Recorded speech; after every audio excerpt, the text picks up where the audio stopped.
Hello travelers, so today I want to do just a really quick update for April, and I know it is a bit late, it's basically the end of April, but I was kind of waiting for my subscriber count to pass 10,000 because I saw it was creeping up and it was going to happen soon. And I just wanted to say thank you so much for all your support and for reaching the goal of 10,000 subscribers. I really still can't believe it, and I know that I haven't put too many videos out recently, but I do have a lot of stuff on the way, and I just need to get a system of putting the videos together, a bit more of a workflow, a faster workflow, because as it is at the moment, it takes me a little bit of time to kind of put everything together, but I'm going to try a couple of different methods, which might mean a slightly different format than usual.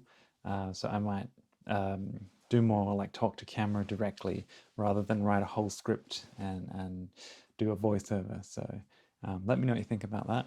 Also, I've kind of been putting a lot of extra work into my second channel, which, if you didn't know, is called Keradine.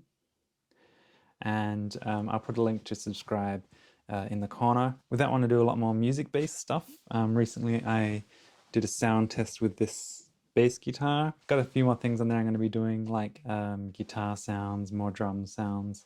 Yeah, just generally music-based stuff. So if you are interested in music or anything, be sure to check it out and subscribe if you're interested. I'm going to show a couple of the new things that I've got for review. So this one here is, you can see, it's from a company called Bottoms Lab, and I think they're a subsidiary or one of the sub brands of 1,000 Mile, which I did a review of their shorts a while ago.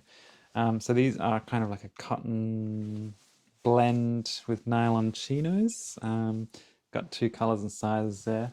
I also have some shorts from Western Rise, and I also this really cool like packable travel hat. It's really easy to bend and fold and squash down, so you could really easily pack it into your bag without worrying about it, getting out of shape. The material in the front is really bendable, and I think it takes a shape when you bend it, but it can kind of go flat and then you can reshape it. It's got a nice little adjustment here in the back too. So I got the navy blue here. It's kind of, in certain light, it looks a bit more brighter blue, like I don't know what's, like a royal blue rather than a navy blue, but yeah, it's quite good. And they have a lot of different colors as well. So yeah, I'm going to be doing a review on all those things very shortly. And as I said, I'm going to be trying to put together a bit more of a faster workflow. So thank you so much again for staying subscribed. But thank you so much for watching, and be sure to stay subscribed to keep up to date with future videos.